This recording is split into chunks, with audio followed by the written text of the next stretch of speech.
Excellent. And we're live. Turn it down just a smidgen. And happy Saturday, Cool Hive. This is the VitaminQ here with Frequency, where we do our virtual reality wrap up of all of that's trending in the news this week. And what's been a hot item in the news this week has been the protest at Starbucks coffee early last weekend. Of course, we all heard about the two gentlemen that were asked to leave Starbucks and arrested and called after the police were called because they hadn't purchased anything to drink yet. Over the last week, we've learned a lot of different information on both sides, on the sides of the victims, the company, management, and just the reaction from all of those who have been looking in the peanut gallery. There's been lots of protests. Gosh, what's going on?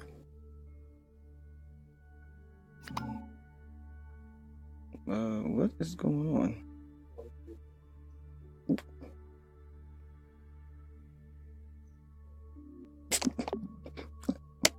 Sorry about that, guys. Hey, Josh, how are you today? Yeah, getting back to what I was saying. Okay, so we've learned a lot about what's going on from the viewpoint of the company and the customers that would ask to leave and what happened to the manager. So let's just begin with first the manager, Holly Hilton. Now, Holly was the manager who contributed to the young men. The young men said they came into Starbucks coffee. They were waiting on a colleague to come in and, meet them for a real estate venture. Holly Hilton approached the men and asked them, did they want to drink anything or did they need anything personally? Now, I've never remembered Starbucks coming to me at any point in time, me waiting there, using their free Wi-Fi, asking me if I needed a drink of water or coffee. I would love table service, but apparently she was proactive, and when the men denied that they and told her that they were just waiting on somebody else to come and join them, she decided to then go and call the police, who immediately came. They'll look at the time frames of the police, and you'll see that it was 2 minutes after they had sat down. Here's where things get a little messy. And here are let's get rid of Holly Hilton's fat ass. Put her there. And here are the young men who were asked to leave. And these two young men, actually, you know what? Let's take it back a little. After they were asked to leave and escorted out and arrested, the prosecutor decided not to press charges. That's when the protest started. And the Starbucks for the last week has just been, the ground zero for just all types of racial treatment. Since then, we've had a LA Fitness come out, and we've seen viral videos of a LA Fitness with racial treatment. We've also seen viral videos of Hollywood Planet and a tanning salon where a young woman was called the police on again. Now, all these situations where you have black customers going to white establishments and immediately they're either told that they don't have a membership or they're not, if they're not eating, they need to get out, and the police are immediately called. Now, kudos to Starbucks in a way. Now that we've seen a lot of different videos where they've actually been dealt, you've seen a lot of racial things happen in their stores. There was another situation where a woman wouldn't give the bathroom key to a black man, but he let it go to a white man, and so forth and so on. You've seen a whole bunch of other different Starbucks cases, but this one specifically, just with them going to jail, it went viral. And so the CEO, Howard Schultz, jumped all over it. They're even closing 1,800 Starbucks down on May 29th for racial sensitivity training. Companies are now trying to learn how to deal with black people, apparently. That's a little funny. We spend so many black dollars with companies who have to teach their employees how to not be racist when we come in there and spend our money. And one would think that we would be sick of it, but we're not. Let's read some of the comments here. Oh, Sean's got a whole bootlicking mess. Let's not read that one. Why black people getting tans? And Hassani, they were detained for 9 hours. Yeah. Hassan said that they were detained for 9 hours. I can only imagine losing 9 hours of my day because some bitch decided that she was so bored and out of control with her job that she needed to call the police to come and drag me away from. And as I'm getting dragged out, the person that I'm there to meet and do business with walks up, and he's like, "What's going on? I was just doing business with these guys." You would think that people would be very angry about that, and the people have been very angry about that. As you can see again with Zach there. Zach's getting his ass chewed out in the protests, but it wasn't his fault, you know. But so when we finally did interview the two men who, you know, who probably would be the most angry about what's happened to them, apparently they've taken the Obama School of Racial how to fight racism and decided to go higher than the people who had them dragged out of the Starbucks. And they said it's not a black thing, it's a people thing. Very all lives matter of them. You know, I know a lot of people were disappointed with those comments. I'm gonna give them the benefit of the doubt. Like, maybe they're gonna get some type of coin, and you know, they get more coin if they come out and just be like, "Look, tell you people we're not racist, and we'll take real good care of you. You won't have to be sitting around begging for free Wi-Fi and water and not ordering nothing." And it looks like, you know, hopefully that's it. I would really hope that they're not so out of touch that they don't see the injustice going on around them, that you're the only guy sitting there who got dragged away to jail, even though I'm sure you're not the only customers there that were in that day that didn't order anything. It's a little discouraging, because it's hard to fight for people who don't fight for themselves. It's hard to stand up for people and say, "Hey, this is going on," and stand up to white people and say, "No, you do need racial sensitivity courses." When in actuality, black people, there are some black people that might just need a backbone, and these two are going to be those two examples of that. Let's see here.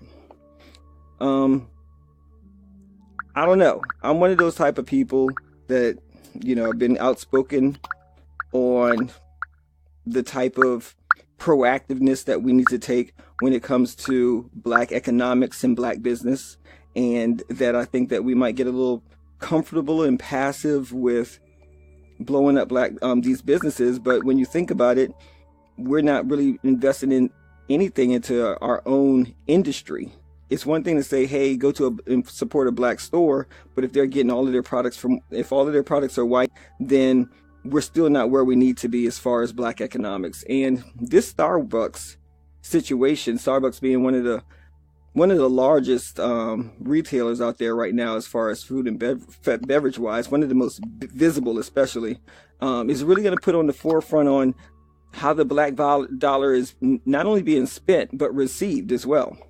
You know, time after time, you know, you can go in there and say, "Hey, I'm paying my membership on time, and hey, I'm a good person, and you know, look at how well dressed I am, and I'm a professional, and we were gonna do this big time," you know. But at the end of the day, what if you're not all of those things? Is that saying that you deserve that type of treatment?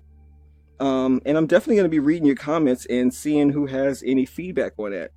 Someone could have said, "Don't give the anger." What's Josh saying here? Oh, yeah. Josh is saying somebody's probably coaching them. Don't give them the angry black guy vibe, as you can see there. Let's see. I could definitely understand that.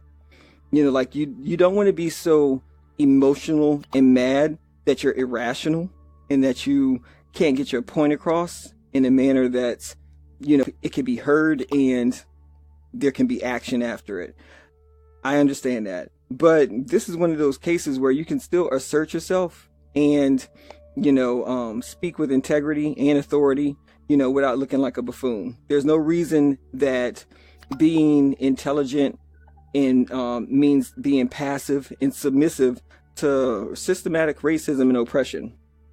Especially when you're talking about yes, Vernell asked me, "Can I show the comments?" We're showing the comments. So if I see anything that I think everybody else needs to hear, you know, we'll put it there. So VR is totally interactive here at Facebook Spaces. Again, this is the Vitamin Q with the frequency end of the week wrap up in virtual reality. Thanks for joining me. I'm going to be doing this in rebroadcast all week because it's going to be a hot topic. I couldn't talk about too much music stuff because they took down my music videos and whatnot, but we still got a couple of things I just want to kind of get this one situation out here because we've talked about it all week, and when I know where we're going next week. One thing that I did say, a couple of sarcastic things that we were talking about is that we only start hunting for black businesses after white people literally drag us out of their businesses. And I think my post went something like, white people have to drag us out of their businesses, but black businesses can't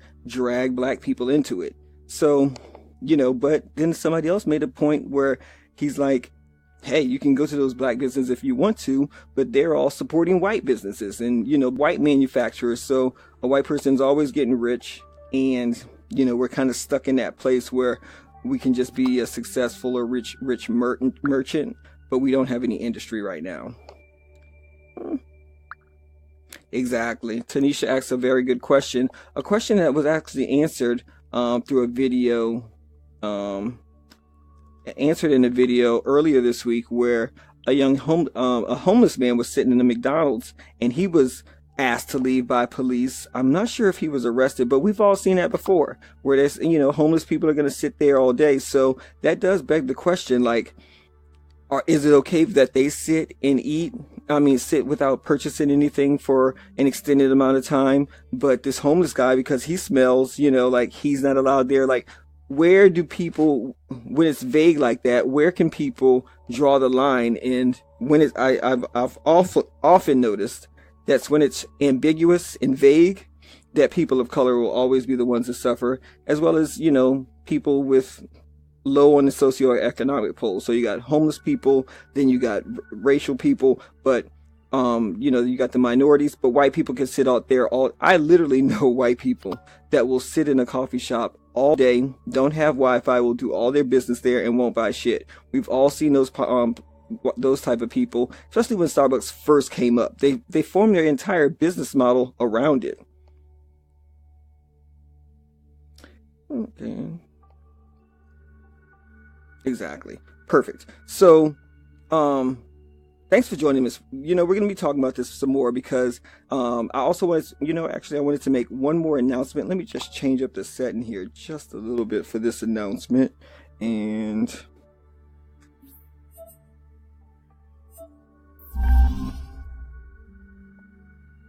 excellent. Yeah. And let's get rid of that. Perfect. And let's bring it here. Perfect. All right. Yes. As the Vitamin Q, I'm starting the culture series this summer, and we begin the first of our meetups tomorrow at the Bayou Wine Garden in Mid-City in New Orleans. And it's going to be the Vitamin Q meet and greet. Come and have a mojito on me. There's going to be food and beverages, and basically I wanted to, all of the brands that have been very supportive of me, I want to, give a brand appreciation from the Vitamin Q, have us all meet together and discuss what we can do to help each other, make the load a little bit lighter for everybody else. Managing things all on your own isn't easy all the times. So sometimes somebody can help you here, somebody can help you there, and getting drunk together on 420 weekend can't definitely hurt. So hopefully I see as many of you out there that I can. And thanks always for joining. Make sure you share my virtual reality blog, and let's see here. Share with friends. Let them know that it's going to be out there, and I'll be seeing you real soon in these digital streets. Have a great day.